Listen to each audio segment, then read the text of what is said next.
बीते कुछ वर्षों से भारत में डीजल गाड़ी खरीदने के फायदे कम और नुकसान ज्यादा हो गए हैं।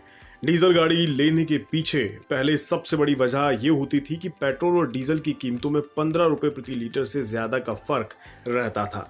यानी डीजल पेट्रोल से करीब 15 रुपए सस्ता पड़ता था। मई 2014 में पेट्रोल की कीमत 71 रुपए 41 पैसे प्रति लीटर थी, जबकि डीजल का दाम था 55 रुपए 49 पैसे प्रति लीटर। दूसरी ओर 1200 से 1500 सीसी वाली डीजल गाड़ियां पेट्रोल गाड़ियों के मुकाबले माइलेज भी देती थीं। यानी पेट्रोल के मुकाबले डीजल गाड़ियों पर दोहरा फायदा होता था। इसी वजह से महंगी पड़ने के बावजूद लोग डीजल गाड़ियां ले लेते थे। अब पेट्रोल और डीजल की कीमतों में फर्क काफी कम रह गया है। साथ ही डीजल गाड़ियों को आप केवल 10 साल तक चला सकते हैं, जबकि पेट्रोल गाड़ियों को 15 साल चलाने की छूट है। इस वजह से पेट्रोल के मुकाबले डीजल गाड़ियों पर लोगों को लॉस नजर आने लगा है। लेकिन अब केंद्रीय मंत्री नितिन गडकरी एक ऐसा प्लान लेकर आए हैं जिससे एक दफा फिर से डीजल गाड़ियां चलाना फायदे का सौदा हो जाएगा और डीजल खरीदना भी सस्ता हो जाएगा। तो क्या है गडकरी का ये पूरा प्लान, यहां हम आपको बताने जा रहे हैं। हाईवेज और ट्रांसपोर्ट मिनिस्टर नितिन गडकरी ने कहा है, उन्होंने मेथनॉल ब्लेंडेड डीजल लाने की सिफारिश की है। साथ ही मेथनॉल ट्रकों को लाने पर भी वे जोर दे रहे हैं। इसका मकसद देश में लॉजिस्टिक्स की कॉस्ट को घटाना है। गडकरी ने कहा है कि मेथनॉल ट्रकों की तादाद का बढ़ना भी एक सफलता है। उन्होंने कहा कि petroleum ministry 15% methanol blended diesel लाने पर काम कर रही है। गडकरी ने कहा है कि असम पेट्रोकेमिकल्स हर रोज 100 टन मेथनॉल बनाती है। उन्होंने कहा, मैंने असम के मुख्यमंत्री से पूछा है कि क्या राज्य में ट्रकों को मेथनॉल में तब्दील किया जा सकता है। इससे लॉजिस्टिक के खर्च में बड़ी गिरावट आएगी। अब अगर डीजल में 15% मेथनॉल मिलाया जाएगा तो इससे डीजल की कॉस्ट में गिरावट आएगी।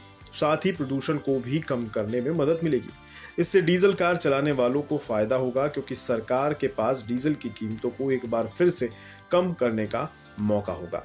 असल में मिथनॉल एक कम कार्बन वाला हाइड्रोजन कैरियर फ्यूल होता है जो कि हाई ऐश लो एग्रीकल्चरल रेजिड्यू और थर्मल पावर प्लांट्स और नेचुरल गैस से निकलने वाले कार्बन डाइऑक्साइड से तैयार होता है।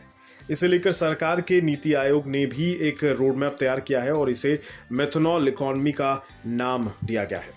डीजल में मेथनॉल ब्लेंडिंग के कई फायदे हैं, जैसे इससे क्रूड ऑयल के इंपोर्ट में कम से कम 15% की कटौती होगी। साथ ही ग्रीन हाउस गैस के उत्सर्जन में 20% की कमी आएगी और एयर पोल्यूशन कम होगा। गडकरी ने यह भी बताया है कि मेथनॉल का खर्च डीजल के मुकाबले 1/4 होगा। यानी डीजल में अगर 15% मेथनॉल मिलाया जाता है तो इससे ब्लेंडेड फ्यूल की कीमत भी कम होगी और डीजल की कीमत भी 15% तक कम की जा सकती है। इसका बड़ा फायदा ट्रांसपोर्टेशन सेक्टर को होगा और लॉजिस्टिक का खर्च काफी घटेगा।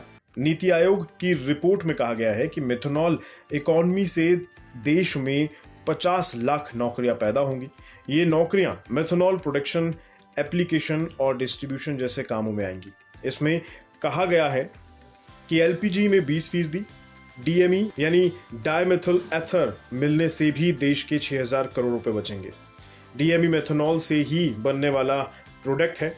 एलपीजी से डीएमई मिलाने से रसोई गैस सिलेंडर के दाम भी 50 से 100 रुपए प्रति सिलेंडर कम करने में मदद मिलेगी। कुल मिलाकर सरकार फ्यूल की महंगाई से राहत देने के लिए कई बड़े बदलावों पर काम कर रही है। पेट्रोल में पहले से एथेनॉल ब्लेंडिंग का प्रोग्राम चलाया जा रहा है। साथ ही अब नितिन गडकरी डीजल में मिथनॉल ब्लेंडिंग पर जोर दे रहे हैं। इससे आम लोगों के लिए एक बार फिर से डीजल गाड़ी चलाना मुनाफे का सौदा बन सकता है।